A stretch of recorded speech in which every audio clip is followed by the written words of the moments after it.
Hello, and welcome.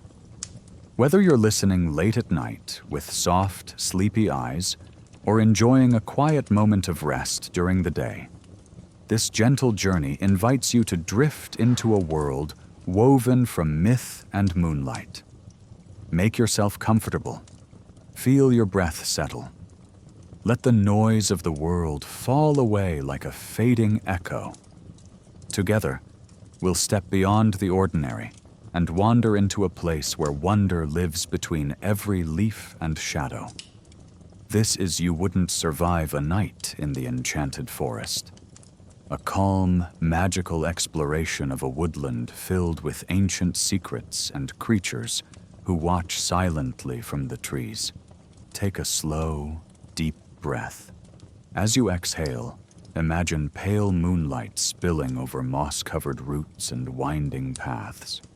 Picture towering trees stretching high into the sky, their branches whispering softly in a breeze that seems to carry voices older than memory.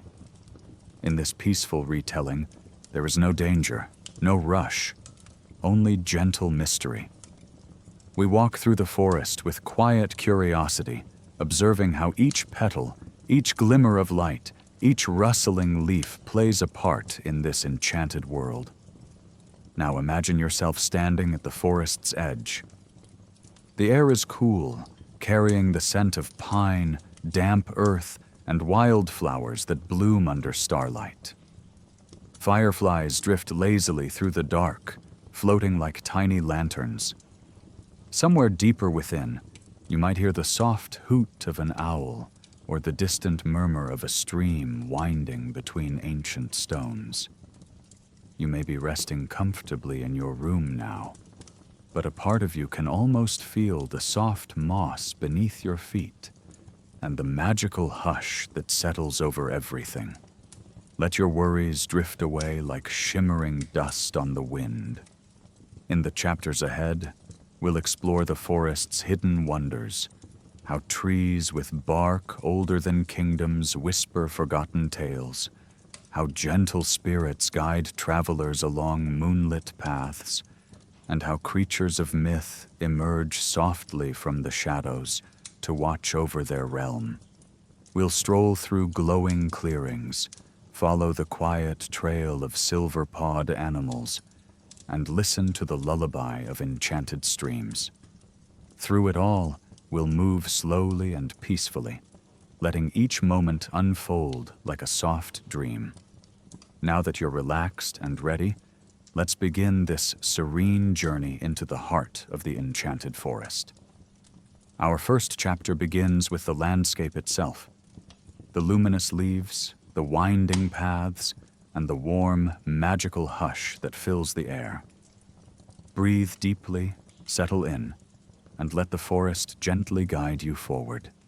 And if you enjoy this tranquil adventure, don't forget to like, share, and subscribe so you can drift into many more peaceful journeys into the worlds of myth and history.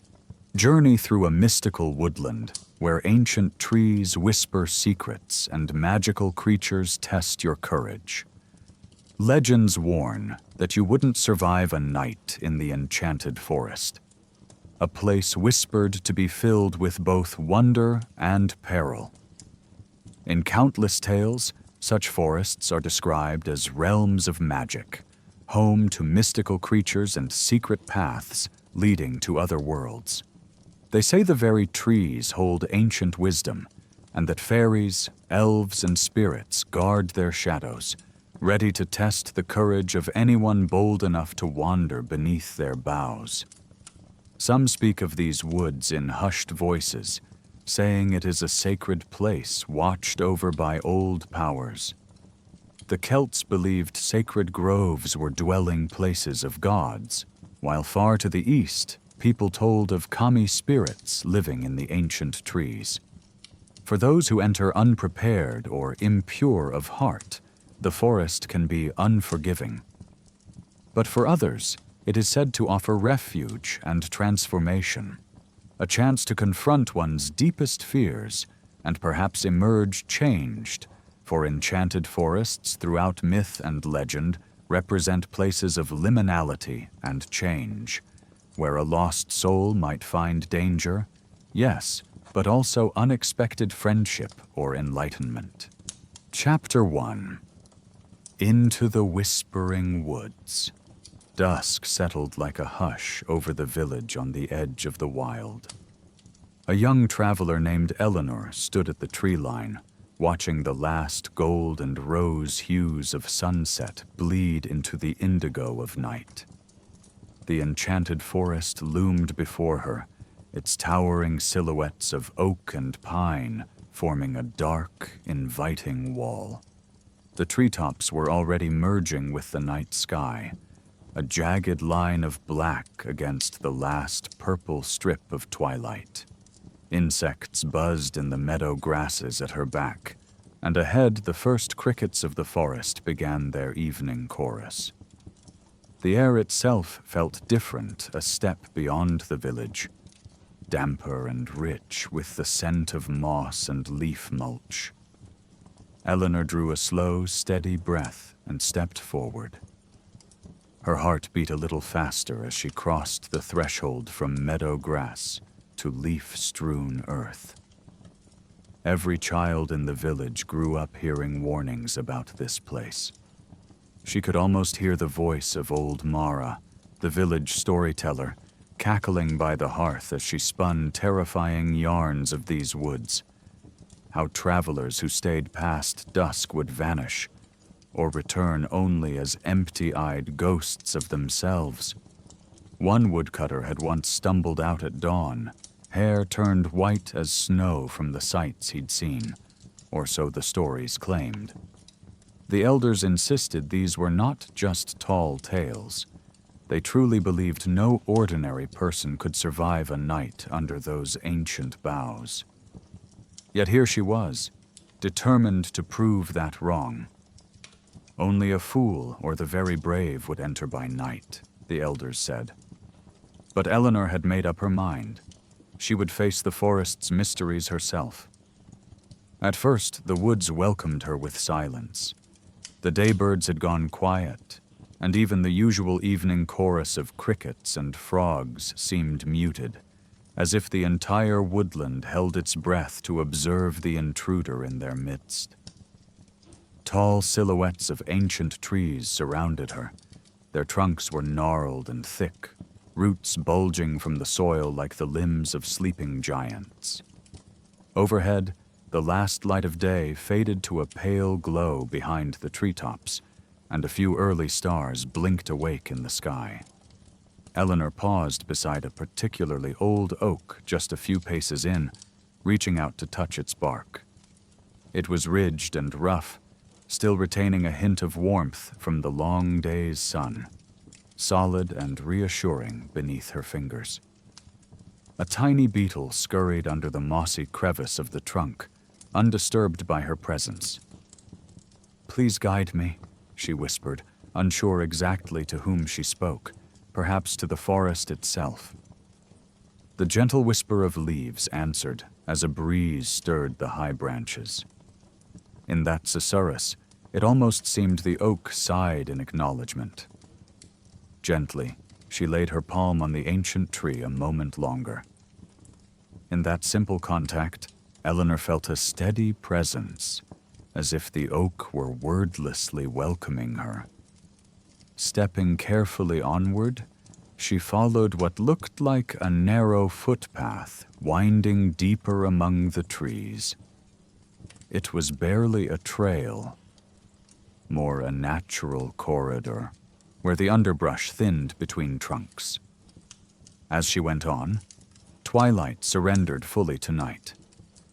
The canopy above was dense, allowing only stray speckles of moonlight to dapple the forest floor.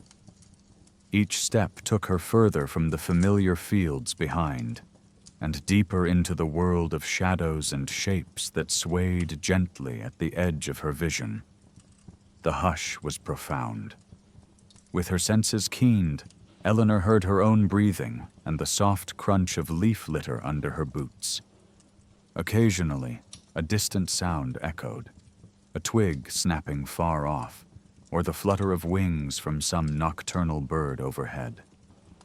She knew countless eyes likely watched her progress from the darkness, small animals perched in trees or hiding under ferns, but they remained unseen.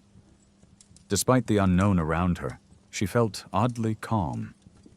Yes, her heart was beating quickly, and her skin prickled with the awareness of possible danger. But the air was cool and sweet, with the scent of rich earth and recent rain, and the ground beneath her was steady. She reminded herself of the stories she had heard, how a forest like this could sense fear. If she carried respect and moved gently, perhaps the woodland would accept her presence. A little further on, the path began to fork and twist. In the gloom, it was hard to tell which way led deeper and which might lead out. Eleanor came to a stop at a place where two ancient yew trees stood like gatekeepers on either side of a divide in the trail. Their dark, needle-like leaves and twisting trunks gave them a solemn, almost menacing appearance.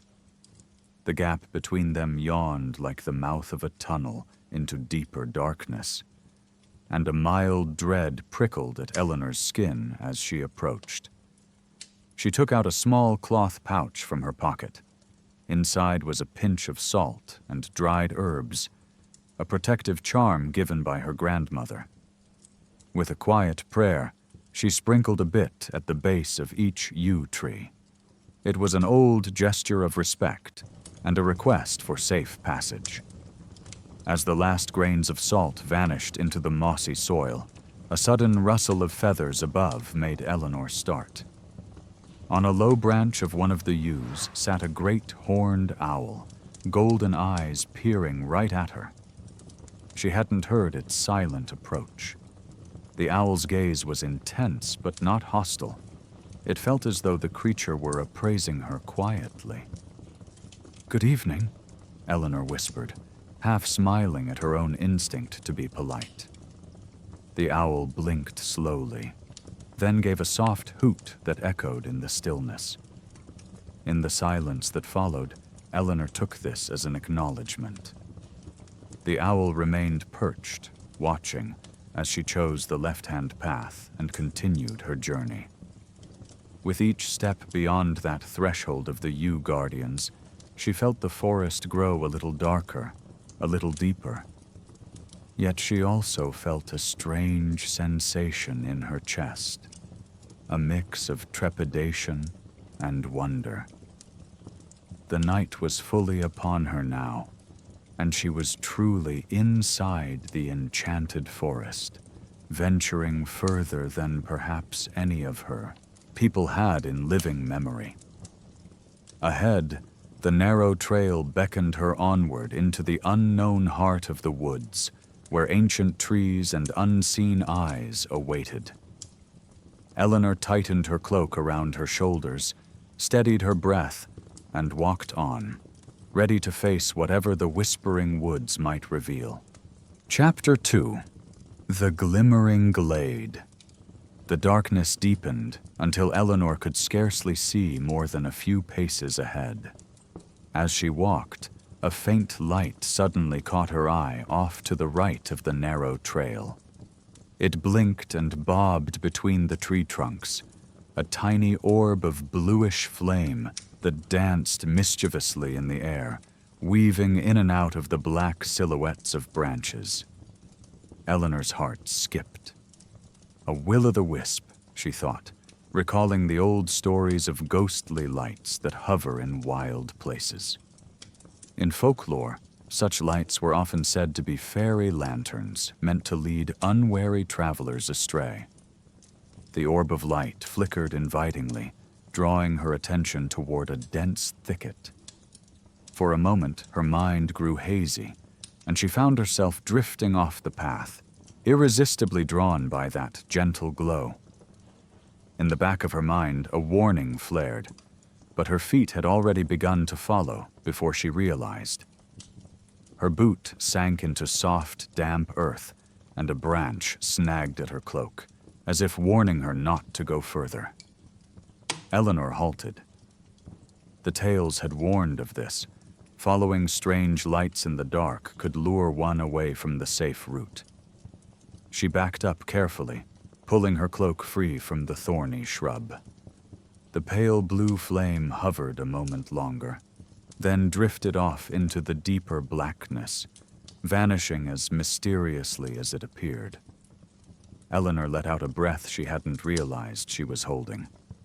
That subtle test of her judgment had passed. She would not be so easily drawn off her path. Staying on the main trail, she pressed forward. Before long, the tight press of trees began to open up. The forest grew lighter, not with sunlight, of course, but with an ethereal glow. Up ahead, the trees stood farther apart, revealing a small glade bathed in soft radiance. Eleanor stepped out from under the dense canopy into this open space and gasped softly at the sight. A circle of ancient oak and willow trees ringed the glade, their leaves shimmering faintly. All across the clearing, tiny points of light floated lazily. She realized they were fireflies, dozens of them blinking in a slow, soothing rhythm. Along the mossy ground, clusters of mushrooms emitted a gentle bioluminescent glow, painting the scene in hushed blues and greens. In the center of the glade stood a small pond, so still it was like a mirror, reflecting the starry sky above, where shimmering flowers bloomed in vibrant hues. For the first time since entering the forest, Eleanor felt a sense of peace wash over her completely. All the tension that had knotted her shoulders eased. In this haven of gentle light and soft air, it was easy to forget that dangerous things lurked in the darkness beyond the trees. Eleanor wondered if the forest itself was granting her a reprieve, a moment of solace and healing amid the night's trials, a small mercy to strengthen her for what lay ahead. She walked toward the pond, mindful to step lightly around the glowing mushrooms so as not to disturb this enchanted tableau. At the water's edge, she knelt and peered at her reflection. In the dim luminescence, she could make out her own face. Young, wide-eyed, a few stray curls of brown hair escaping her hood. She looked both frightened and excited, and perhaps a bit incredulous that she was really here, in the heart of a place of legend. A soft laugh of disbelief escaped her lips. If only the villagers could see her now, wandering in a place out of their most fanciful dreams. They would scarcely believe this sight, and truth be told, neither could she. Eleanor cupped her hands and dipped them into the cool water. She drank, grateful for the fresh, clean taste. It revived her spirits. A gentle chirring of crickets began again, as if the forest's heart here was at ease and welcomed her presence.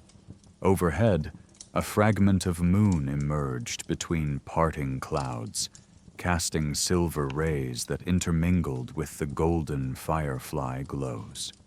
As she rested on her knees by the pond, something stirred at the opposite edge of the water. Eleanor held still, her eyes searching the shadows. Out from the underbrush crept a small creature, a fox with a sleek coat as black as midnight. It approached the pond warily, clearly aware of her, but not fleeing. The fox's eyes glinted with a flash of green as it regarded her across the water. In this forest, even ordinary animals felt touched with magic. She stayed very still, barely breathing. The fox lowered its muzzle to drink, never taking its curious gaze off the human visitor. Eleanor managed a faint smile. "Hello there," she said softly. Her voice was gentle, hardly louder than the rustle of leaves. The fox's ears perked, but it did not run. When it finished drinking, it sat back, tail curled around its paws, and simply watched her. A moment later, a pair of smaller lights, not fireflies, something a bit larger, flitted above the fox's head. Eleanor squinted, thinking for a second they might be more will-o'-wisps, but these felt different. They darted around playfully, and as one came close, she saw a tiny humanoid shape within the glow. A fairy, no bigger than her hand. It had delicate wings that trailed sparkles. The second light likewise revealed a minuscule figure. The two fairies spiraled together in the air, chasing each other merrily before zipping toward the trees. So astonished was Eleanor that she could only watch in wonder. With a splash, a frog leapt into the pond nearby, perhaps disturbed by the fairies passing or simply joining the nocturnal revelry. The fox glanced toward the sound, then back at Eleanor. Their eyes met through the gentle gloom. In that silent exchange, Eleanor sensed no malice, only the ancient wariness of a wild creature and, perhaps, acceptance. After a few heartbeats, the black fox stood and trotted calmly around the shore, disappearing into the ferns. Eleanor realized she had been granted a precious gift, a peaceful encounter, unmarred by fear. This glade was a sanctuary amid the darkness, a place where for a short while predator and prey, human and fey, all shared the same gentle night harmony. Perhaps not every corner of the enchanted forest was peril. Some places, like this, were pockets of grace where one could catch their breath.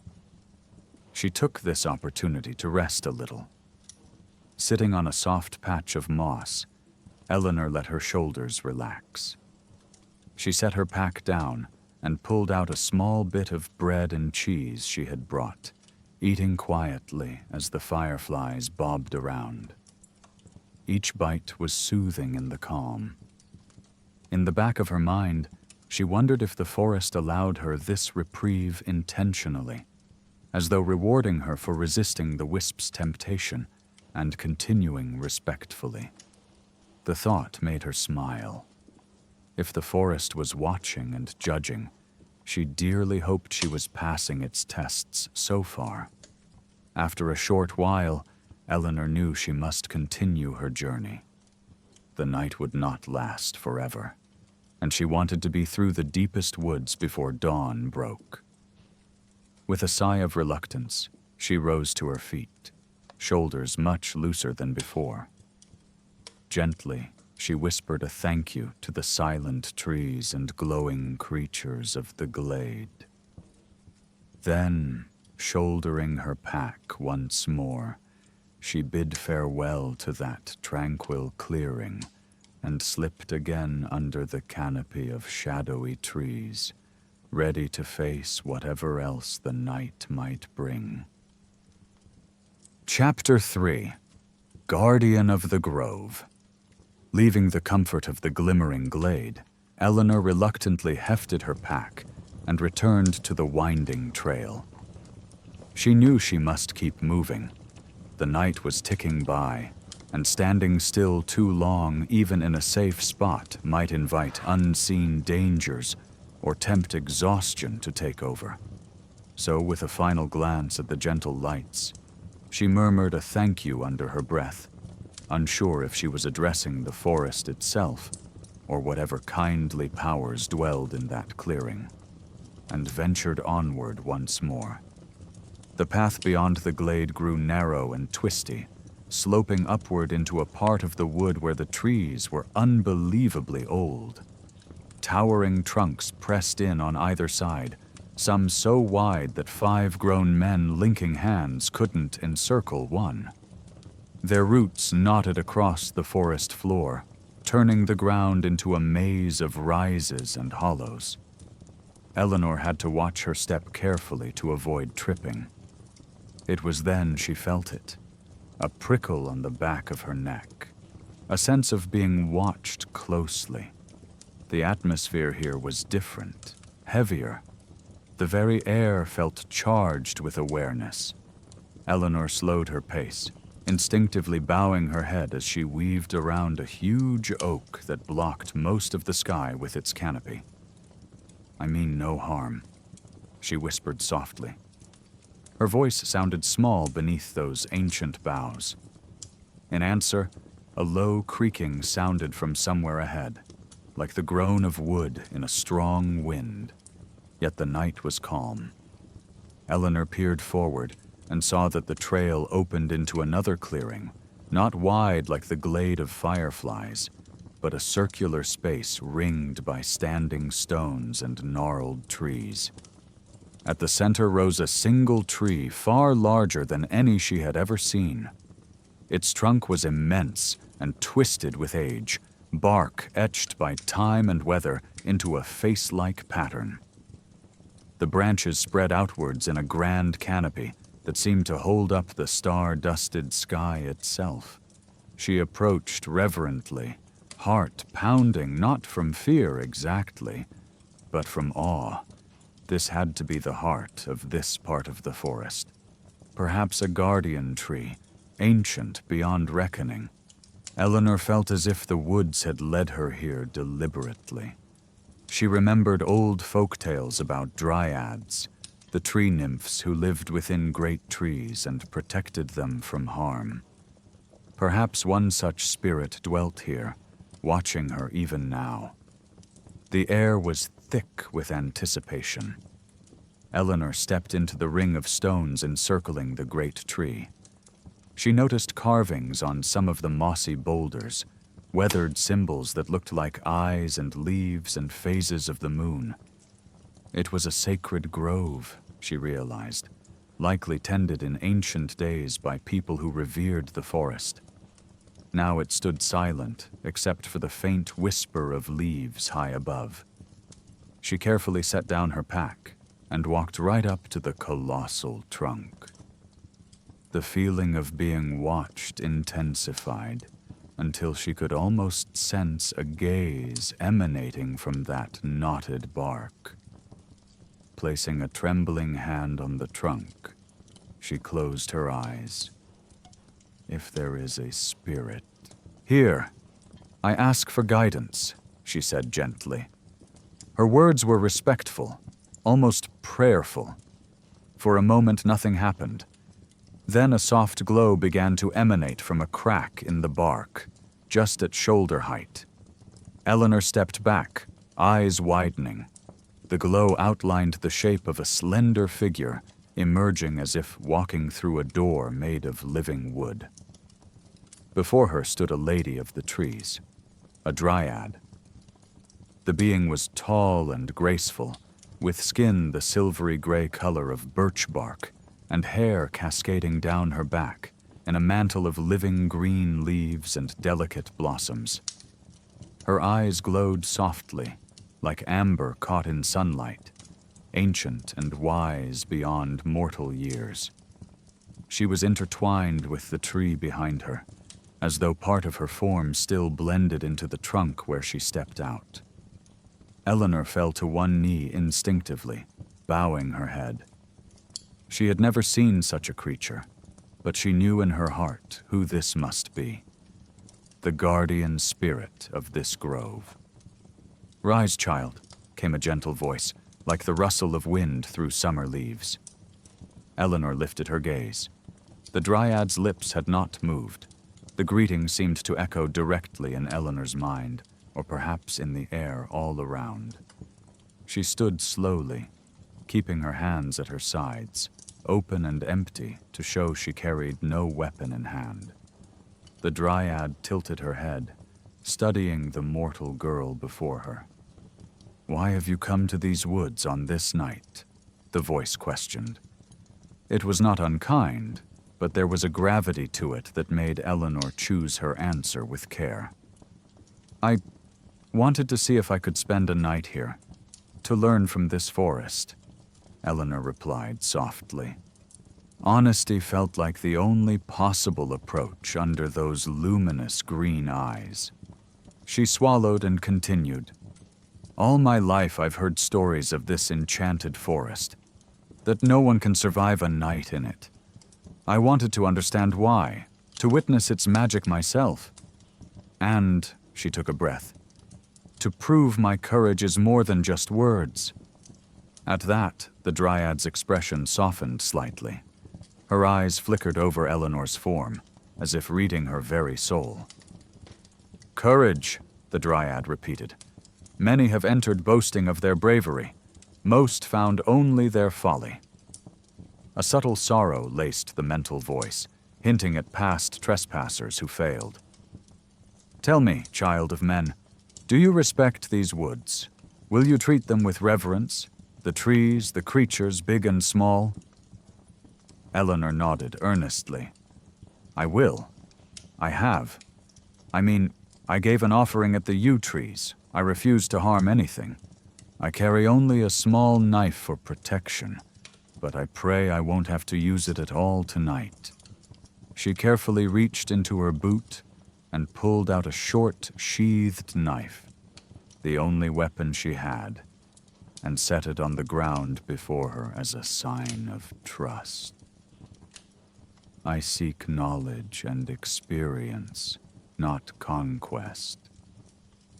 The forest around them seemed to hush even more, as if awaiting the Dryad's judgment. The ancient spirit's eyes closed for a moment.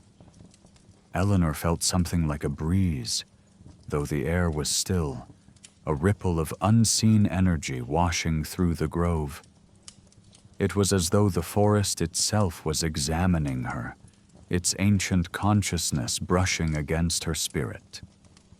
The branches of the great tree gently swayed without wind, a quiet sigh from the earth. When the Dryad opened her eyes again, she stepped closer. Eleanor felt the faint aroma of blossoms and rich earth emanating from her. A slender hand, formed of tender bark and leaf, reached out and touched Eleanor's forehead lightly. Eleanor stiffened slightly at the cool touch, but then a wave of calm passed through her. For an instant, she felt connected to everything: the trees, the soil, the creatures nestled in burrows. She sensed the slow and steady heartbeat of the forest and the weight of centuries of wisdom it carried. It was as though a soft chorus of forest sounds, wind, water, distant birdsong, flowed through her mind, soothing every fear. In that moment, she understood that the forest was truly listening to her heart. After a few seconds, the Dryad withdrew her hand. Your heart bears no malice. You carry fear, but also respect and wonder. These are acceptable. The gentle voice resonated. You may proceed deeper, Eleanor. She pronounced Eleanor's name as if she had known it all along. Perhaps the forest had heard her whisper it to the owl, or simply plucked it from her thoughts. Eleanor felt relief and gratitude welling up. She bowed her head deeply. Thank you, my lady, she said softly. A hint of a smile played on the Dryad's lips. One night in our realm will teach you much. Be on your guard, but also keep your heart open. Remember, courage is more than boldness. It is also compassion and wisdom. I will remember, Eleanor promised. From overhead, a single acorn fell, bouncing at Eleanor's feet. She picked it up, cradling it in her palm. The Dryad nodded toward it. A token from the heart tree. Carry it for protection. As long as you respect the forest, it shall help light your way when darkness gathers. Even as the spirit imparted this gift, her form began to fade softly back into the trunk. The glow that outlined her merged once more with the ancient oak. Go forward without fear, child. The forest acknowledges you, for now. The final words were gentle but echoed with warning. Trust had been granted, but likely could be revoked if she proved unworthy. "Thank you," Eleanor whispered again to the great tree and its guardian. She placed the acorn securely inside her pouch, feeling a subtle warmth emanate from it as it nestled among her belongings. The woods seemed to exhale a breath of wind that rustled through the clearing, lifting Eleanor's hair softly, as if in benediction. When she looked up, the dryad was gone, and only the immense, silent oak loomed above. The sense of heavy watchfulness eased slightly, though Eleanor knew the forest's eyes were still upon her journey. She retrieved her knife, quietly returned it to her boot, and bowed once more to the ancient grove in respect. Then, shouldering her pack, she stepped out of the circle of stones, continuing on the path that led beyond the guardian tree. She felt a strange confidence blooming in her chest now, a mixture of calm and purpose. If the very spirits of the forest had permitted her passage, then she must prove herself deserving of their trust. Chapter 4. Paths of Shadow and Moonlight. The forest closed around her once more. Without the dryad's glow or the open sky of the earlier glade, the darkness deepened. Eleanor found that even the faint starlight struggled to pierce the interlocking branches above. She walked carefully, one hand brushing tree trunks to guide herself. After some time, the narrow path she followed forked into 3 smaller trails, each disappearing into nearly black, tunnel-like arches of foliage. She hesitated, recalling how enchanted forests were said to often confuse travelers with labyrinthine crossroads.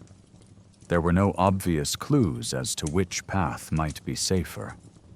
Eleanor instinctively reached into her pouch and retrieved the acorn the dryad had given her.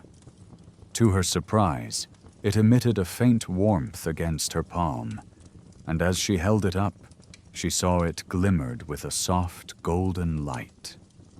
It was very dim, not so much a lantern as a single ember, but in the pitch dark of that crossroads it was enough to distinguish shapes.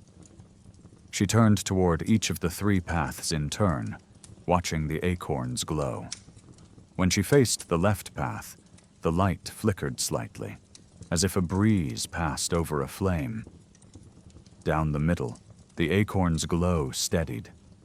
To the right, it dimmed, almost winking out, which gave her a shiver. Trusting the gift, Eleanor proceeded down the middle path. As she moved, the acorn continued to cast a gentle light about a yard in every direction, illuminating knobby roots and low-hanging branches just enough to avoid them. She soon realized this part of the forest felt different, colder and oddly silent again. The lively chorus of insects from the glade was absent. Instead, an uncanny quiet pressed in, broken only by the sound of her own footsteps and breath. The trees here were mostly pines and firs, their needles muffling the ground. Tall, dark silhouettes that crowded her peripheral vision gave off a faint, resinous scent. Eleanor held the glowing acorn before her like a timid torch. Every now and then, the path twisted sharply or split, but each time the acorn's subtle pull guided her forward. A warmth when she chose right, a chill when she drifted off course. It was as though the forest itself gently nudged her in the correct direction. Even so, this journey through darkness tested her nerves. Several times, she thought she saw a figure or movement in the corner of her eye, a pale shape flitting between trunks, or a shadow that seemed to dart away when she looked directly. She reminded herself that it could just be her imagination, spurred by the suggestions of faint light and dancing shadows. The forest might be playing tricks on her mind, seeing what she would do. Whenever fear swelled in her chest, she touched the acorn and remembered the dryad's words. Courage is compassion and wisdom, not just boldness. She breathed in slowly, inhaling the pine-tinged air, and let calm steady her. At one point, a distant howl echoed through the trees, a lonely, drawn-out cry that raised the hairs on the back of her neck. Eleanor's heart lurched, and she froze in mid-step. The howl was answered by another and another, a chorus of wolves calling to each other under the unseen moon. She had heard wolves bay at the moon before from the safety of her village, but out here it was a different experience entirely, immediate and primal. The sound was hauntingly beautiful and a little frightening. She knew that wolves in a pack could be deadly. Her heart thumped faster. By the sound of it, the pack was not too far off, perhaps on a ridge or clearing beyond the veil of darkness. She crouched slightly, one hand drifting toward her boot where her knife was sheathed, but she stopped herself from drawing it. Instead, Eleanor stayed very still and listened. The howling did not seem to be coming closer. It was as if the wolves were simply conversing among themselves, not on the hunt. She remembered tales that some enchanted forests had wolves who were not ordinary. In some legends, they even acted as guardians or guides rather than threats. Was it possible these wolves knew she was here? Were they watching? A pair of golden eyes flickered in the darkness between two pines up ahead. Eleanor's breath caught. The eyes were at the height of a wolf, she guessed, and they shone reflected in the acorn's gentle light. She did not run. Instead, summoning her courage, she straightened up to her full height and held the glowing acorn out in front of her. The tiny light bobbed, casting her face in a soft glow. A low shape emerged just enough for her to see. Indeed, a wolf, its coat a dappled gray like smoke and shadow. It stood on the path, perhaps 20 paces ahead, staring at her curiously. One ear twitched. Behind it, another set of eyes glinted, and another. The pack had encircled her quietly, their presence closing in like living shadows. In that tense ring of yellow eyes, she felt she was facing the very spirit of the untamed night itself. Eleanor's mouth went dry, yet she fought the urge to panic. The wolf on the path took a cautious step forward, sniffing the air. Eleanor realized the wind was in her favor, blowing from the wolf toward her. It could sense her, but likely not smell her clearly yet. She slowly lowered herself into a non-threatening stance, not quite kneeling, but relaxed. She kept her gaze lowered, remembering that direct stares could challenge predators. At the same time, she kept the acorn visible between them. Moments passed. The leader of the wolves, for that is what she assumed the first one to appear must be, made a soft, wuffling sound, as if perplexed. It padded closer until it was just at the edge of the acorn's circle of light. Now Eleanor could see its outline, strong shoulders, a thick ruff of fur, and eyes that gleamed with more intelligence than any normal animal. The wolf regarded her, and in the silence, she almost felt as if it was communicating with the forest, checking if this human was to be left alone or not. Then, with a huff, the gray wolf turned aside and trotted across the path, melting back into the darkness. The other eyes vanished in unison, silent as ghosts. Eleanor exhaled a shaky breath she hadn't realized she'd been holding. They were gone. A test indeed, of her calm in the face of predators. She hadn't run or attacked, and so neither had they. Perhaps the forest's protection extended even to its wild hunters recognizing her as a guest, rather than prey. Only when the woods were quiet once more did she rise and continue along the path. The encounter left her both relieved and a little exhilarated. She felt a spark of pride. She had faced the wolves' scrutiny with composure. The night was half over now, she guessed, and she was still alive, still pressing forward. Gradually, the oppressive darkness began to lift. The canopy above grew a little thinner, allowing silver moonlight to trickle through.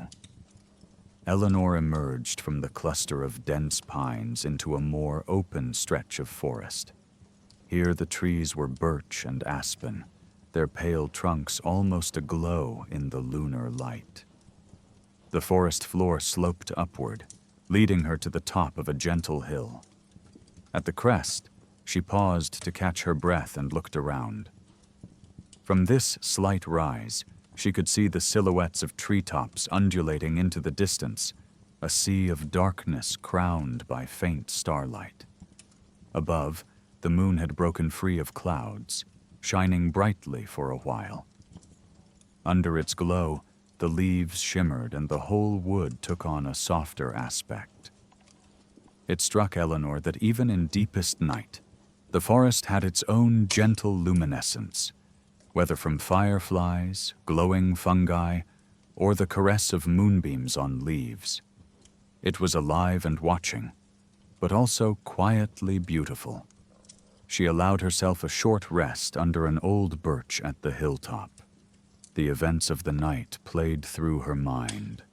The will-o'-wisp's lure, the gracious glade of lights, the dryad's test and blessing, the eerie trek through darkness, and the encounter with the wolves. Each challenge had been met, and with each her confidence grew. But she knew the night was not over yet. There would be more to come. The deepest hours past midnight were approaching, traditionally the time when spirits are strongest, and exhaustion could dull one's resolve. As if to bolster herself, she gently rubbed the acorn between her fingers. It had cooled and gone dark now that moonlight provided natural illumination. But its reassuring weight reminded her she wasn't entirely alone. She carried a piece of the forest's heart with her. When she felt ready, Eleanor rose again and descended the far side of the hill, back into the thick of trees and shadow. The path, if it could even be called a path now, wound down into a small valley dense with ferns and the sound of trickling water. She followed the noise and soon found a narrow brook tumbling over rocks. In the moon's glow, she could make out a simple wooden bridge, no more than a log, crossing the stream. It looked old, but sturdy enough. With careful steps, she crossed the bridge, the water gurgling happily beneath her feet. On the other side, the trees grew tall and dark again, ushering her onward. Eleanor steeled herself and ventured further, disappearing once more into the mysterious depths of the enchanted forest, determined to see the night through. Chapter 5. The Midnight Riddle.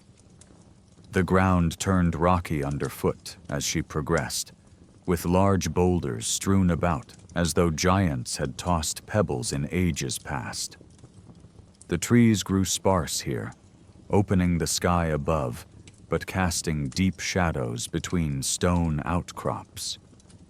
Eleanor carefully picked her way around a mossy boulder when a sudden gravelly voice shattered the silence. "Who goes tramping through my realm at this ungodly hour?" the voice rumbled, as deep and rough as stones grinding together. Eleanor startled, nearly dropping the acorn from her hand. She whirled around to find, emerging from behind a craggy rock, a hulking figure about twice her height. In the faint light she saw gray-green skin, a heavy brow, and a broad nose above tusk-like teeth. A troll. He wore tattered bits of hide, and his thick arms ended in gnarled hands that gripped a crude wooden club. Though he looked fearsome, he also blinked in a somewhat bleary way, as if she had just awoken him from a doze. A sour odor of damp earth and old meat hit her as the wind shifted, making her stomach do a little flip. I am Eleanor, a traveler, she said, forcing confidence into her voice. The troll stepped forward, blocking her path among the rocks. A traveler, eh? In my forest? He leaned down, narrowing yellow eyes at her. Don't you know these lands belong to the trolls by night, especially the stony places? He thumped his club on the ground for emphasis. Eleanor's pulse quickened. She recalled from childhood tales that trolls can be dangerous and cunning, but often slow-witted or fond of games. Some stories said a challenge might appease them. Swallowing her fear, she addressed him politely. I'm sorry to disturb you. I didn't intend to trespass. I'm only trying to pass through the forest. If this is your realm, perhaps I can earn safe passage. Maybe with a trade, or by answering a question? The troll's ears twitched at the word earn. Humph. Do you have gold, little one? Eleanor shook her head. Only my provisions and my wits. He bared his teeth in something like a grin. Your wits, you say? What use are a human's wits to a troll? She mustered a small smile. Perhaps you are bored this night. If I can entertain your mind with a riddle answered, would that be worth letting me by? The troll scratched his chin thoughtfully. In truth, trolls didn't often get much diversion, and he was intrigued by the fearless tone of this small human. Very well, he growled. Answer me a riddle correctly, and I won't smash you or gobble you up. Answer wrongly. Well, he chuckled darkly. Then I'll have a midnight snack. Eleanor's stomach fluttered, but she nodded. That seems fair, she lied, for of course it was not fair at all, but it was her best chance. The troll straightened up and tapped a clawed finger against his temple, making a show of deep thought. The night creatures around had gone utterly silent, as if even the crickets held their breath. Eleanor's heart thudded as she waited, each second stretching long. Finally, his eyes glinted. Listen close, girl. He recited in a rumbling cadence. What can run but never walks, has a mouth but never talks, has a head but never weeps, has a bed but never sleeps. Eleanor's mind raced. Run but never walks, a mouth, a head, a bed. She recognized this riddle. It was old indeed, one her mother had posed to her once long ago by the fireside on a winter night. She almost sighed in relief, but caught herself. The troll crossed his burly arms, eyeing her expectantly. Well, do you give up? Eleanor allowed herself a small, confident smile. No, I believe I know this one. She met the troll's gaze. The answer is a river.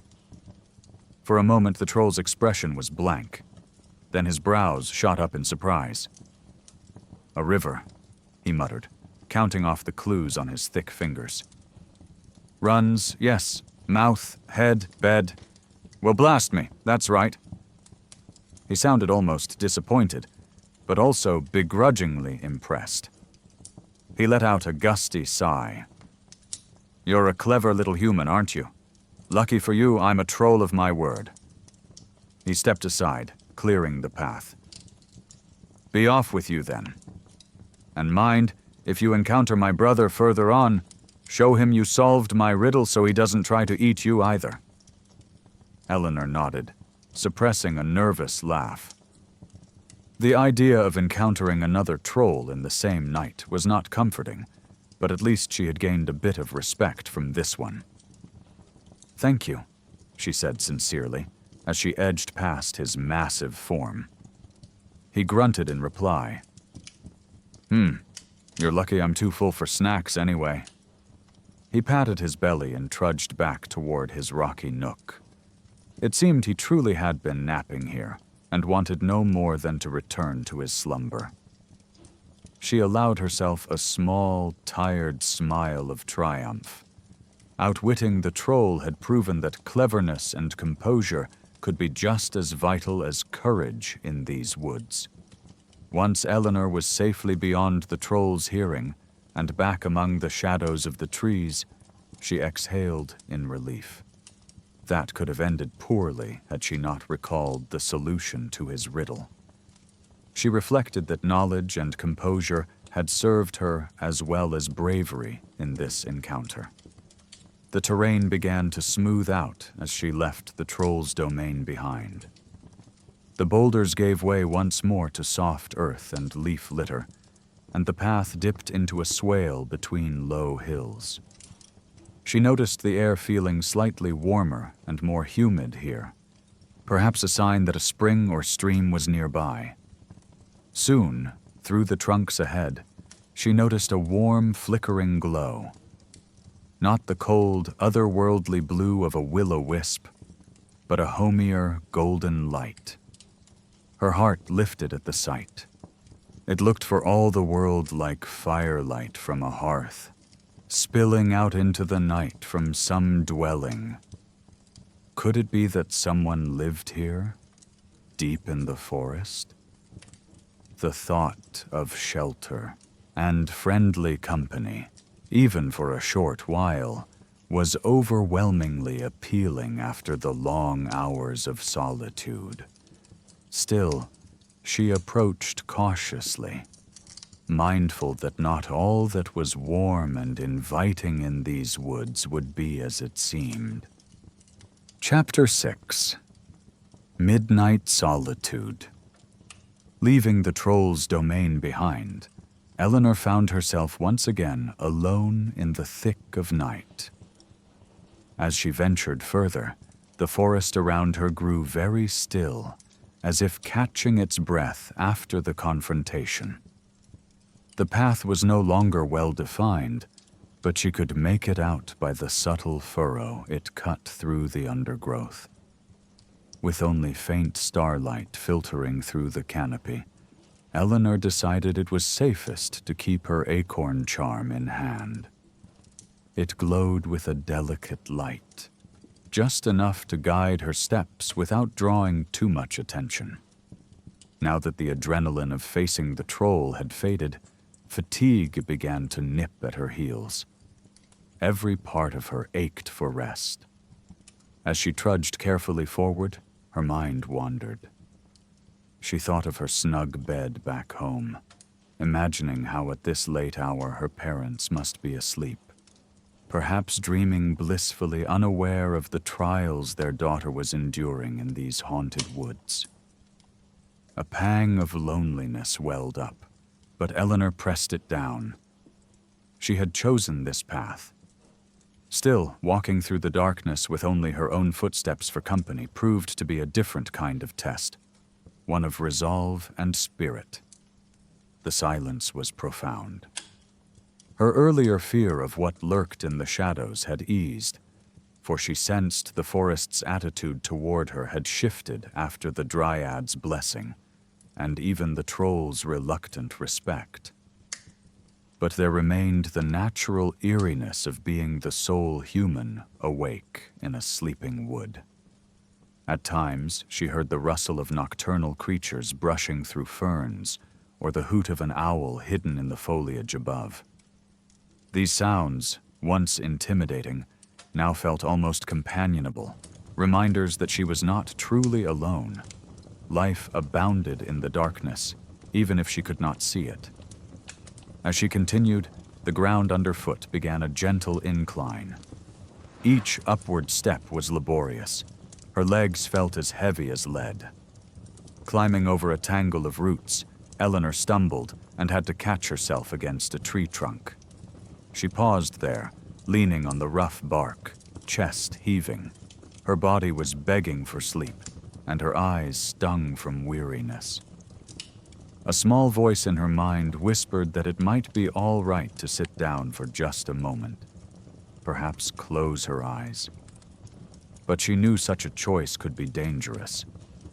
If she succumbed to sleep now, out here, she might not wake until daylight, or at all if some creature found her first. She shook her head, fighting off the drowsiness.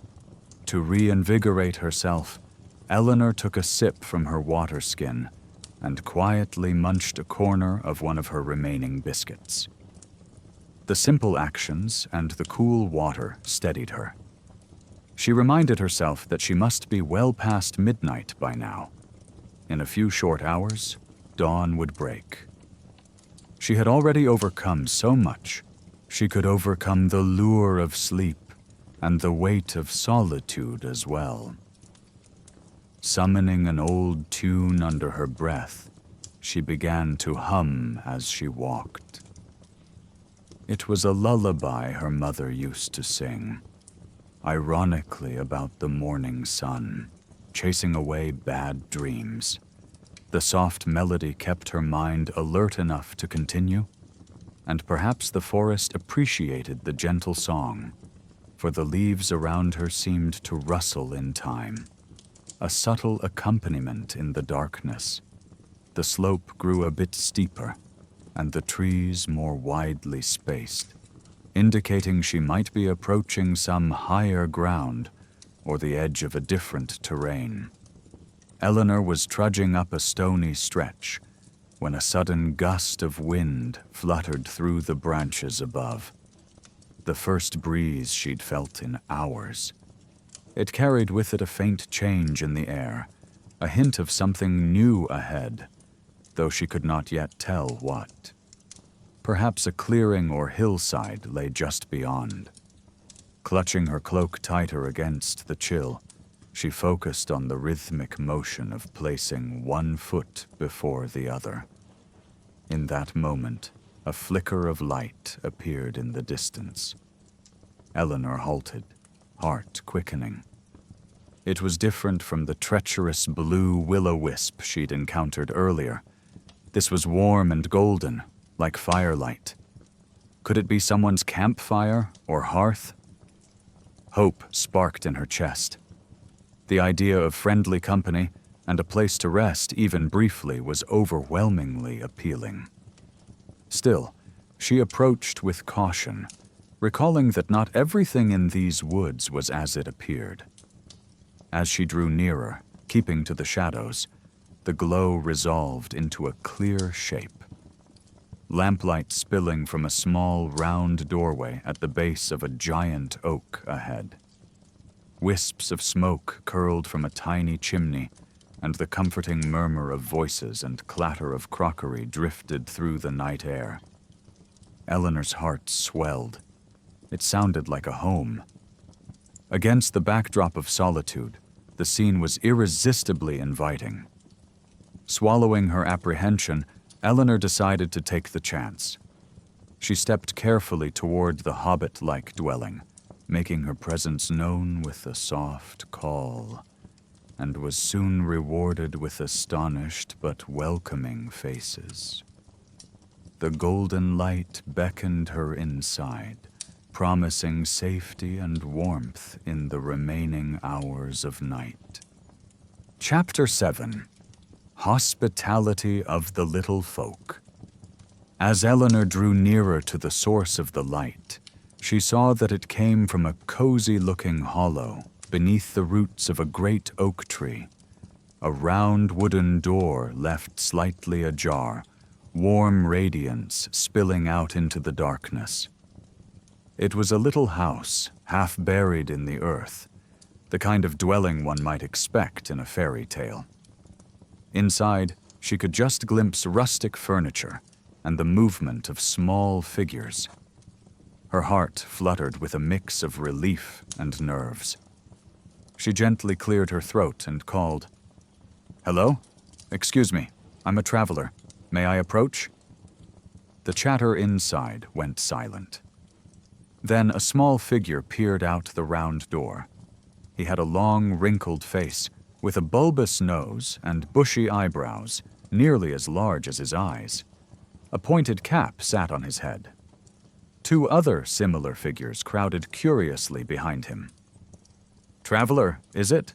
said the one in front, stroking a gray beard that reached his belt. "And a human, by the looks of it?" Eleanor offered a friendly smile and held her empty hands forward. "Yes, I am human. I apologize for intruding so late. I've been walking all night and saw your fire.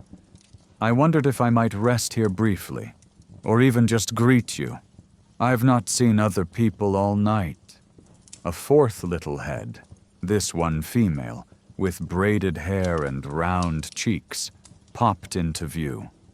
"Oh goodness, the poor lass looks exhausted, and she's been out in that forest all alone.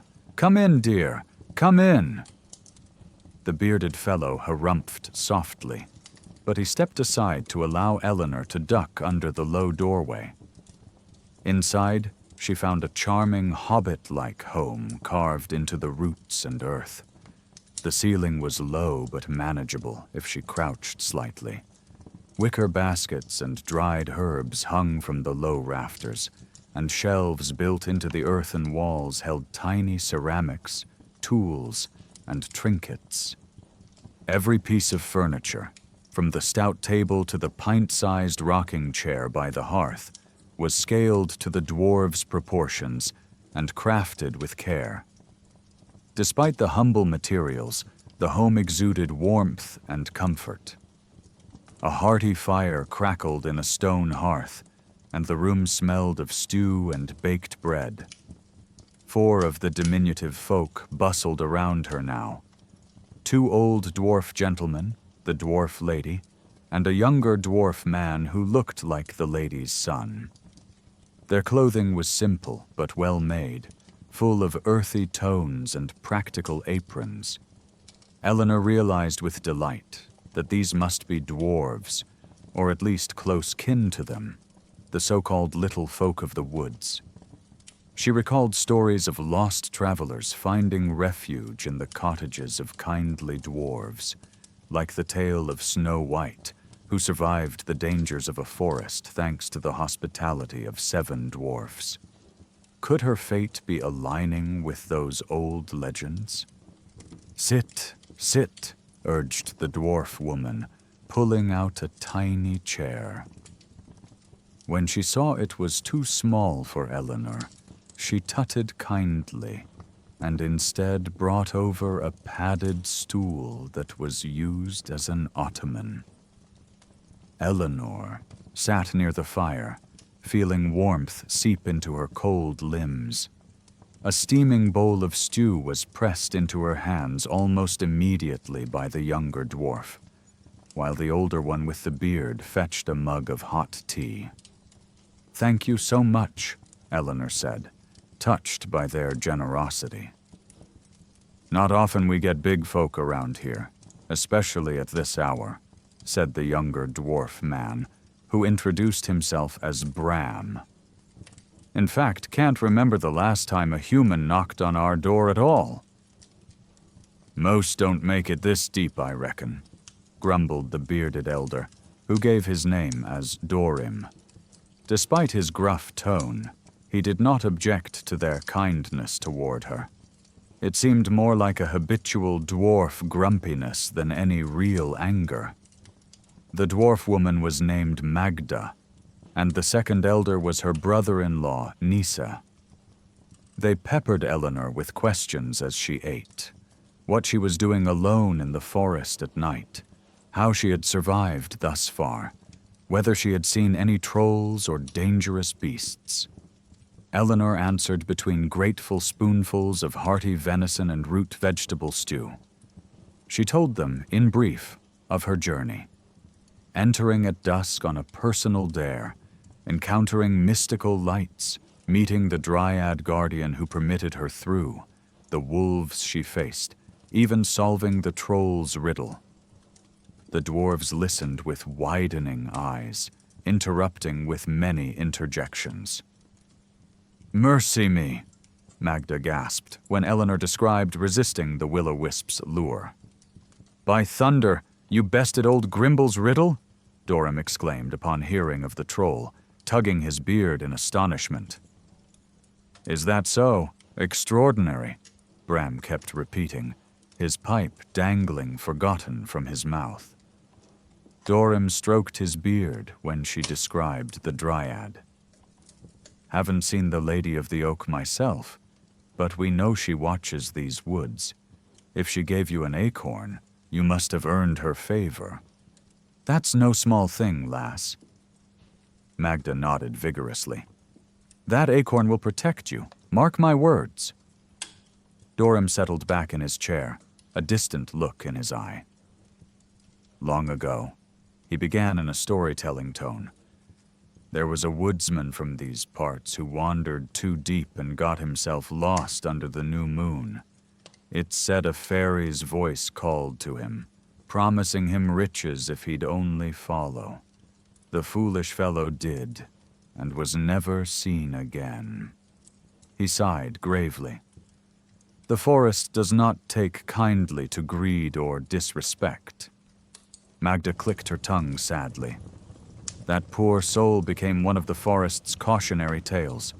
We share his story so others remember not to chase illusions or tempt fate. She gave Eleanor a gentle pat on the arm. "But you, dear, have walked with reverence. That makes all the difference." After she finished her meal, and 2 cups of fragrant herbal tea later, Eleanor felt rejuvenated and deeply thankful. She offered to do some small chore in return, polish their lanterns or tidy the hearth, but Magda waved the idea away. "You're our guest, dear, and you've a long road yet before sunrise, I suspect." Nissa glanced at the little cuckoo clock on their wall, whose hands pointed somewhere near 1 o'clock. "Aye, midnight's past and the hour grows late.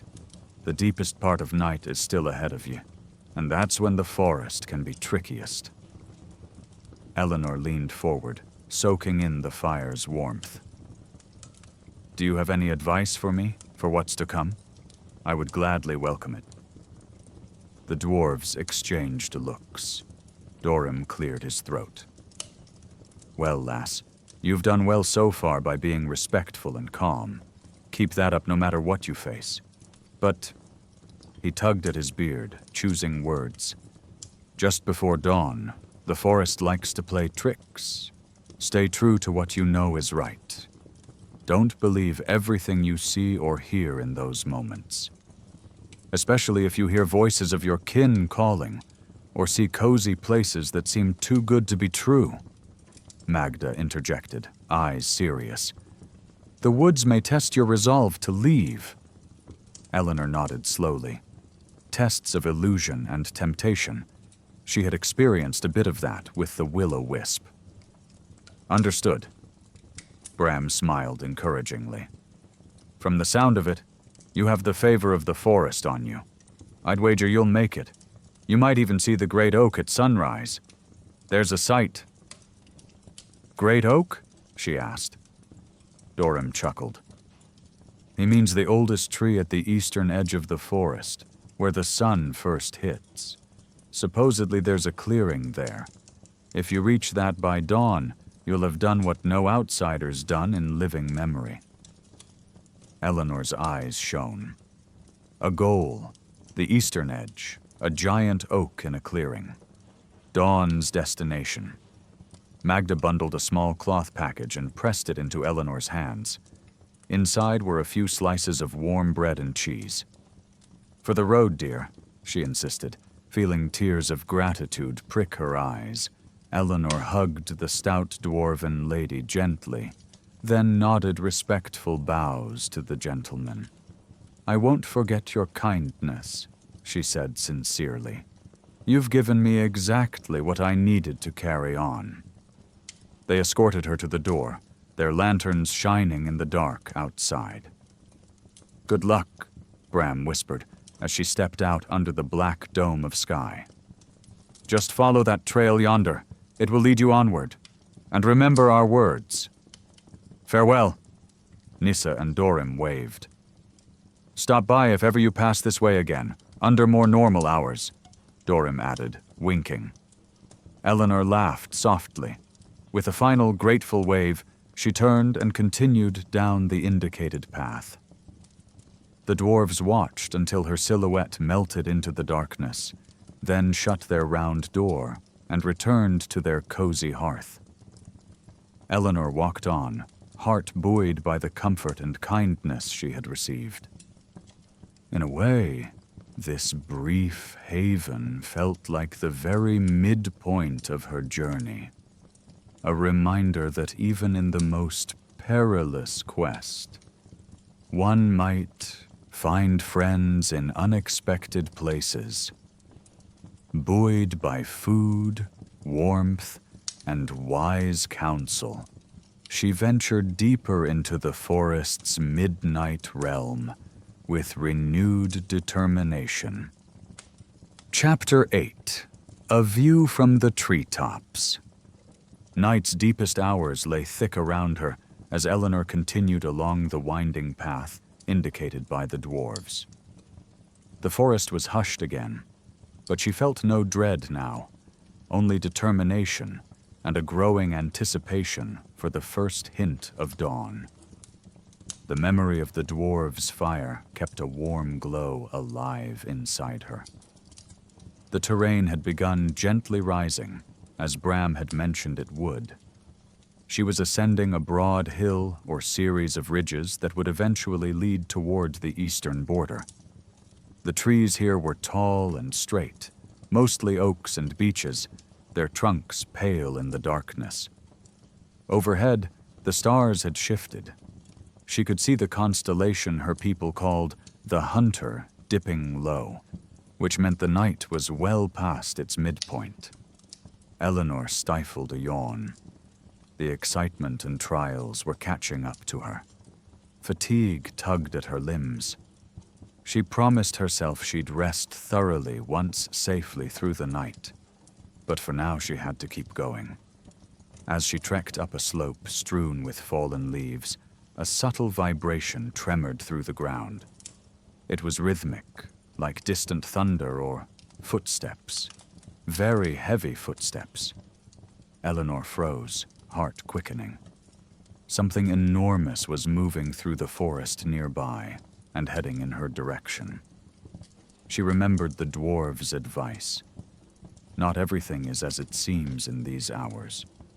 But the tremors grew stronger, and soon she heard the crunch and snap of trees or large branches being moved aside.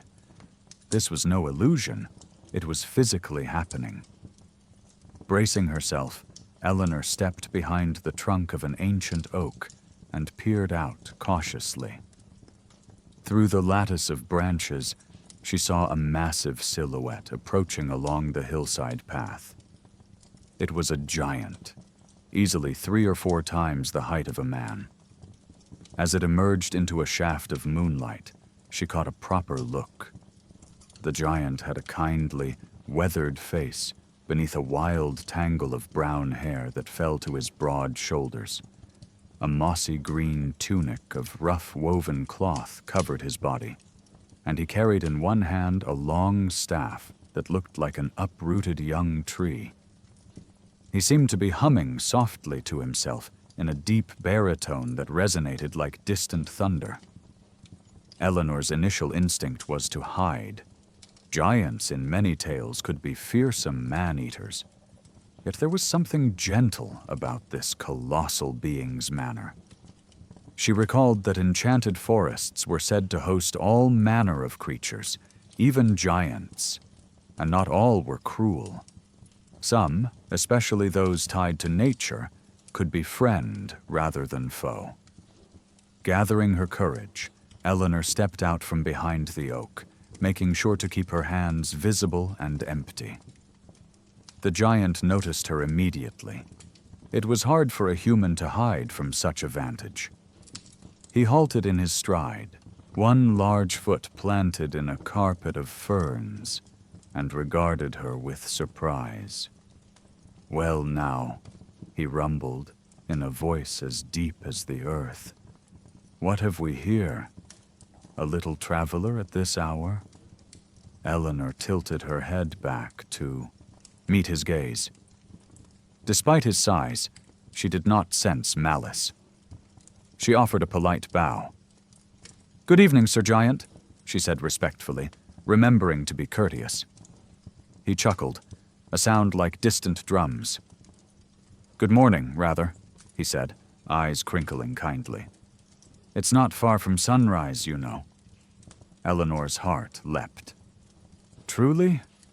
I've somewhat lost track of time in the dark." The giant nodded and gestured up the hill.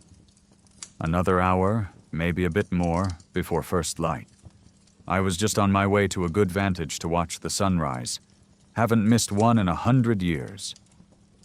She smiled, relaxing further.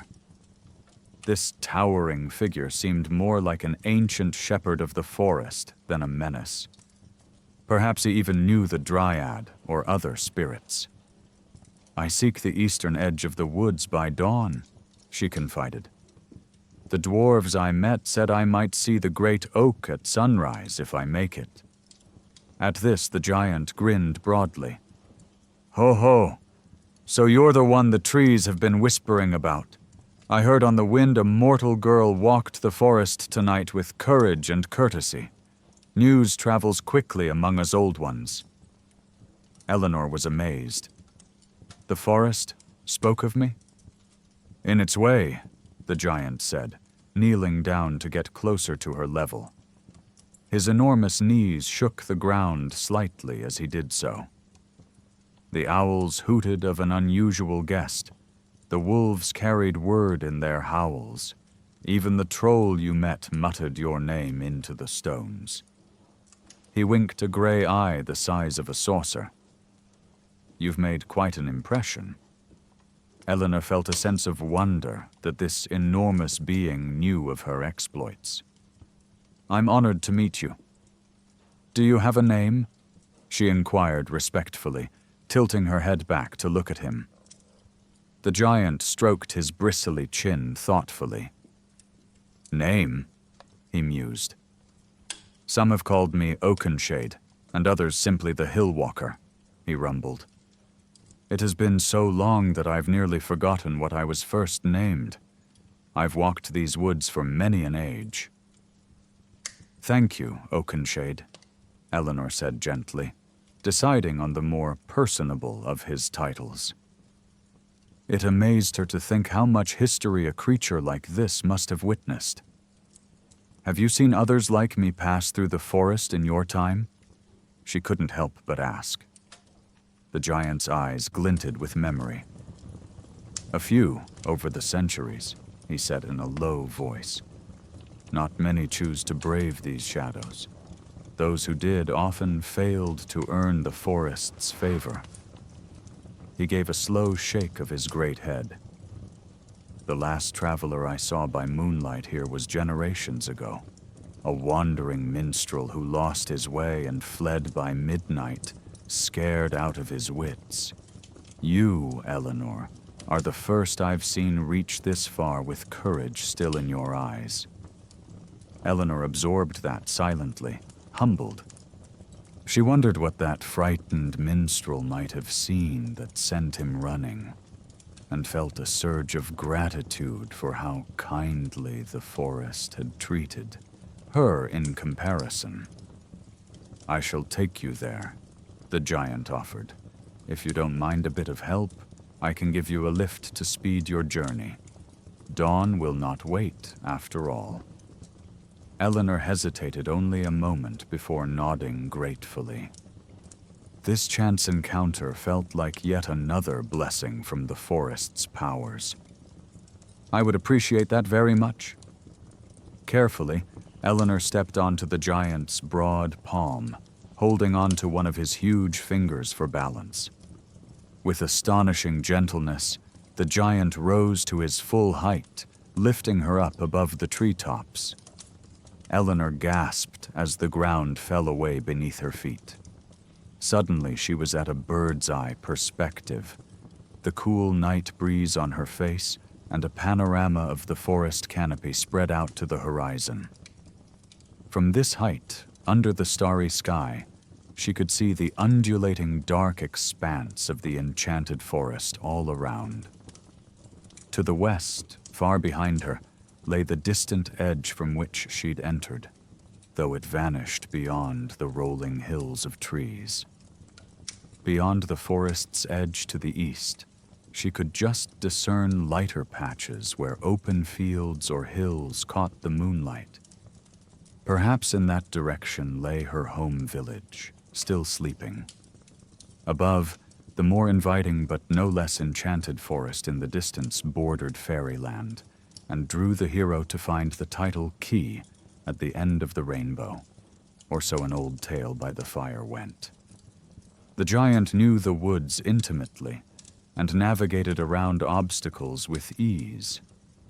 In mere minutes, they covered ground that would have taken her much longer on foot. As he strode through the forest, being so high up, Eleanor had to duck beneath the occasional overhanging branch.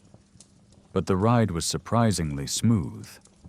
She held on, marveling at how the world looked from this height, the treetops bathed in faint silver, a delicate mist hovering above the dark canopy, and beyond, the eastern sky just beginning to pale.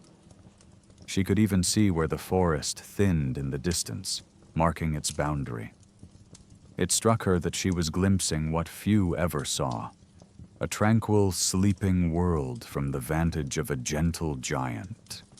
While they walked, Oakenshade spoke softly about the forest. He pointed out a far-off, sparkling ribbon, a river flowing under moonlight, and the faint silhouettes of distant mountains beyond the trees. "Seen from here, it's all one," he murmured. "The forest, the rivers, the hills, all connected." Eleanor listened, feeling very small and yet very safe. As they neared the clearing of the great oak, the giant slowed his pace. "I will set you down here," he rumbled quietly.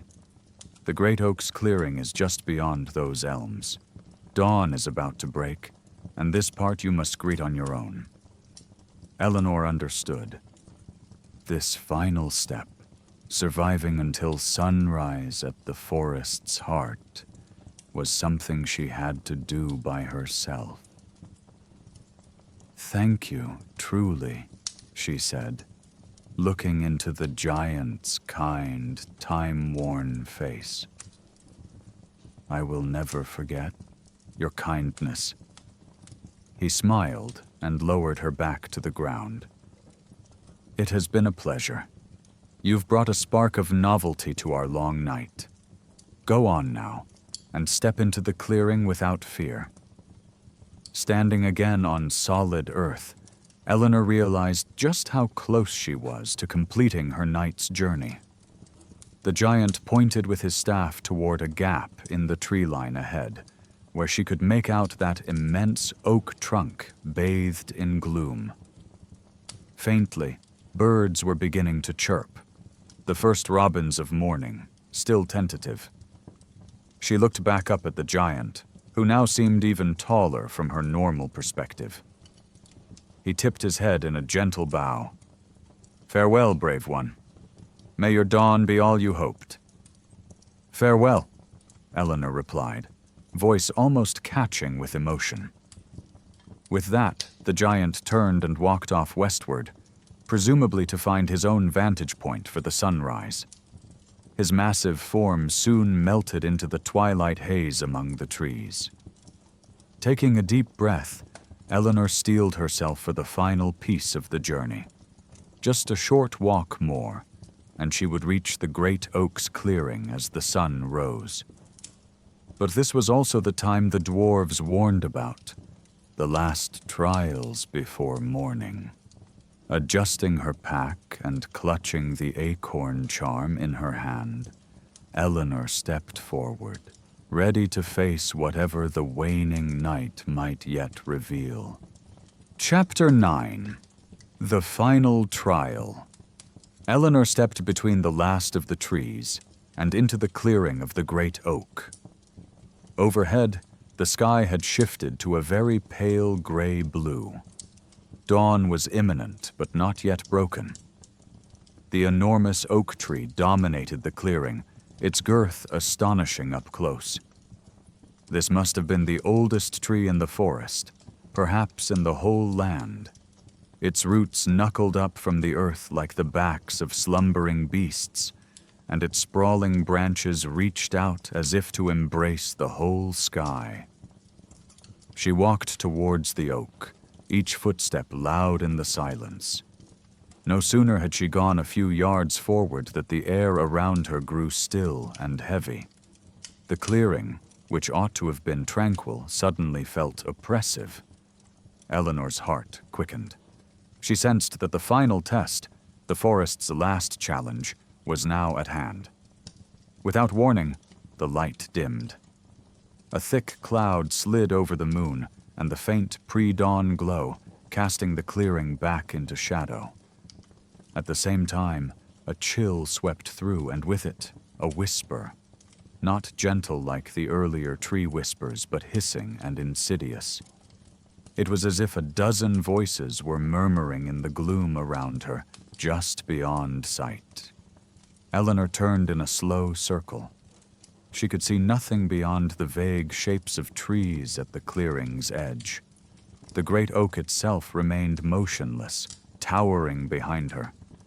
But the whispers persisted, growing louder yet still unintelligible. She shut her eyes and steadied herself, recalling Dorim's advice. Don't believe everything you see or hear. This had to be an illusion, or some fearsome enchantment meant to break her resolve at the very end. The whispers rose to clear words, and Eleanor's eyes snapped open in alarm. They sounded like her mother's voice, her father's voice, carrying through the trees. Eleanor, why have you left us? Come home. Come back. It sounded so real, so exactly like them. For a moment, an overwhelming ache for home flooded her.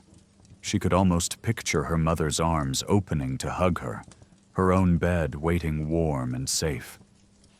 The voices beckoned from the darkness under the eaves on the far side of the clearing, opposite the great oak, as if her family stood just out of sight among the trunks.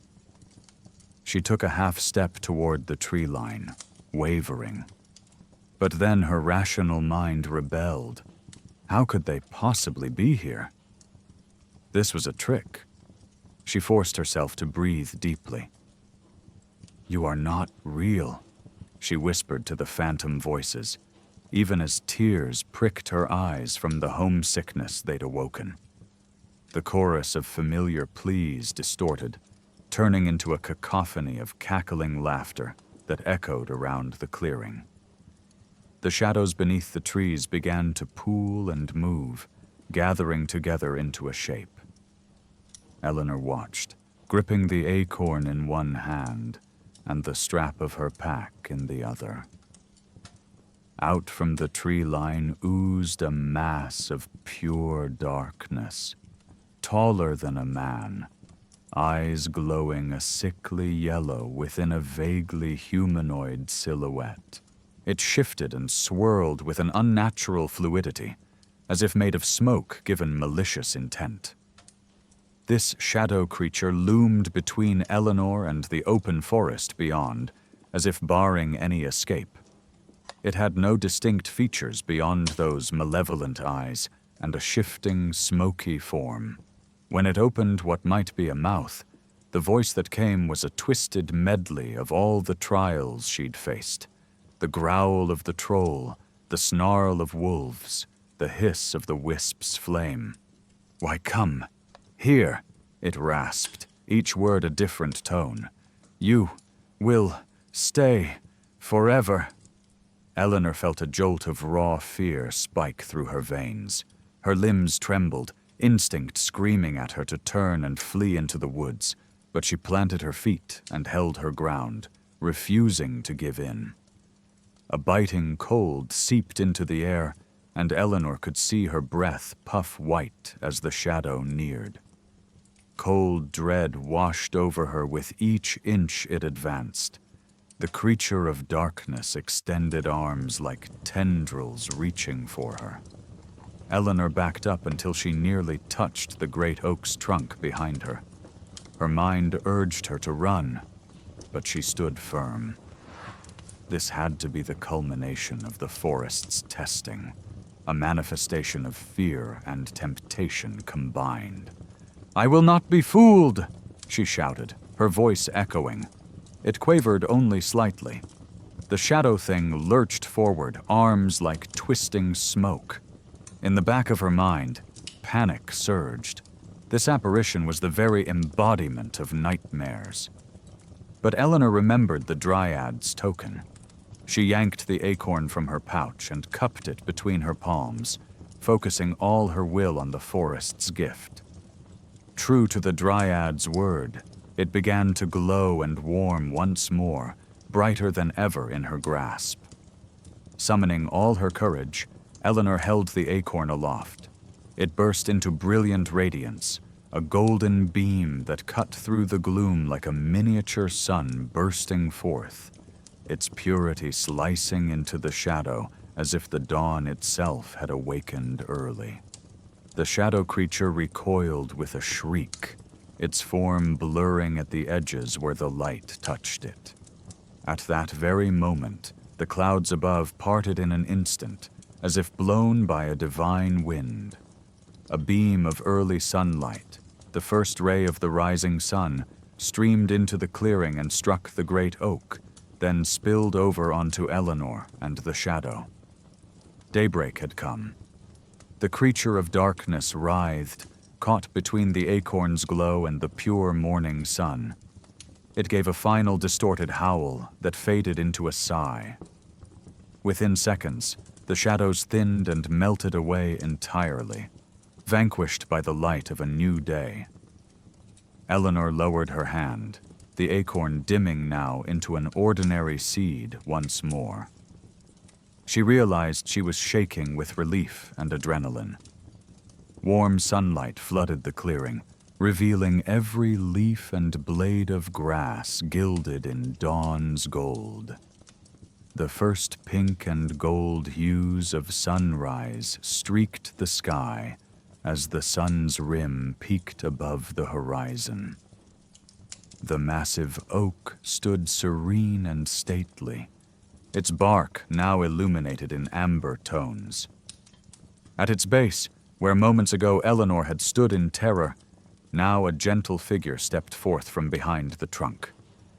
It was the dryad from before, her form radiant in the daylight. She regarded Eleanor with a proud smile. Eleanor felt tears of joy gather in her eyes. She had done it. She had survived the night in the enchanted forest. The dryad inclined her head gracefully. "The night's darkness is finished. You have passed through fear and remained true." Her mental voice was as soothing as a summer breeze. Eleanor bowed deeply to the guardian spirit. "I could not have done it without the forest's own gifts and guidance," she replied humbly. Just then, from the edge of the clearing, a movement caught Eleanor's eye. Stepping into the sunshine was a white doe, slender and soft-eyed, her alabaster coat gleaming in the dawn light like a creature out of a dream. The gentle creature approached with cautious steps, as though drawn to the new day. Eleanor remained still, and the dryad watched serenely. The doe came right up to Eleanor and nuzzled her shoulder affectionately, the soft fur of its muzzle brushing against her in a gesture of pure gentleness, as if bestowing congratulations. In that instant, Eleanor recalled an old folk tale of a virtuous woman who had once survived in a forest with the aid of a magical doe. She never imagined she'd experience something so similar herself. Eleanor reached up and stroked the doe's neck softly. "Thank you," she whispered, uncertain if the deer was an enchanted being or just an ordinary animal offering comfort. Either way, the gesture touched her deeply. With the dark test dispelled, the clearing felt alive with peace and promise. The delicate mist that had settled overnight began to glow in the sunlight, rising in ethereal swirls from the grass. The morning chorus of birds began in earnest, sparrows and robins greeting the day with bright chirps from the branches above. The dew on the grass sparkled. The dryad stepped back toward her tree, her form already merging with the bark as daylight strengthened. "Go in peace, Eleanor. Carry our forest's wisdom in your heart. You will always be a friend of these woods." "I will," Eleanor vowed, voice thick with emotion. The dryad's face became one with the oak's patterns once more, giving the great tree a subtly smiling countenance for a moment before it faded into wood grain. Eleanor stood at the light of morning, the white doe at her side, and the majestic great oak behind her. She closed her eyes briefly and offered silent thanks to every being that had helped her through this incredible night. The owl, the glade's fairies and fox, the dryad, the troll, begrudging as he was, the dwarves, the giant, and now this gentle deer. It felt as though the entire forest had become her ally in turn once she proved herself. She had come seeking to test her courage and understand the truth of the legends. Now she had her answer. Yes, one can survive a night in the enchanted forest, not by force or bravado, but by humility, respect, bravery of the spirit, and a little help from friends. With the sun climbing higher, Eleanor knew it was time to return to her people and share what she had learned. She gave the doe a final pat and took a step toward the eastern edge of the clearing, where beyond she glimpsed the rolling meadows lit by morning sun. The deer bowed its head as if bidding farewell, then bounded gracefully back into the trees. Eleanor walked out of the enchanted forest, haloed in daylight. Behind her, the ancient trees stood whispering in the breeze, a fond, secretive murmur as they closed ranks to hide once more the mysteries within. She looked over her shoulder one last time at the dark outline of the forest she had braved. In the daylight, it looked almost ordinary, but she knew the magic that lived there. "Thank you," she whispered to the woods, her voice carrying on the gentle wind. And in that wind, she almost imagined she heard a soft reply, the rustling of leaves that sounded like well done. Smiling, Eleanor turned and made her way home across the dewy grass, the morning sun warm on her face. She had ventured into the heart of an enchanted woodland where ancient trees whisper secrets and magical creatures test the resolve of mortals. And she had emerged with a heart full of wonder and a spirit forged stronger than ever. This journey, she knew, would forever be a part of her. A night in the enchanted forest that she would carry within her as a gentle guiding light for all the nights to come. As she walked the final stretch back towards her village, Eleanor wondered how she could possibly convey what had happened during these extraordinary hours. She suspected that even if she told the tale truthfully, it would become just another fireside legend to the townsfolk. Something to be marveled at, perhaps, but not quite believed. And that was perfectly all right. Some secrets, she felt, belonged to the forest. She would cherish them quietly, the voice of the dryad echoing in her mind, the taste of dwarven stew shared at midnight, the sight of the ancient giant striding beneath the stars.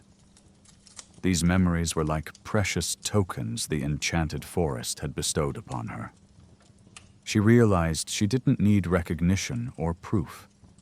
It was enough to have experienced the magic and come through safely. In her heart, she carried the forest's whispering wisdom and a newfound confidence. She had journeyed through darkness and not only survived, but been embraced by the wonders within. Whatever challenges life set in her path from this day on, Eleanor knew she would face them with the gentle strength of an old oak and the calm courage of a moonlit night in her soul.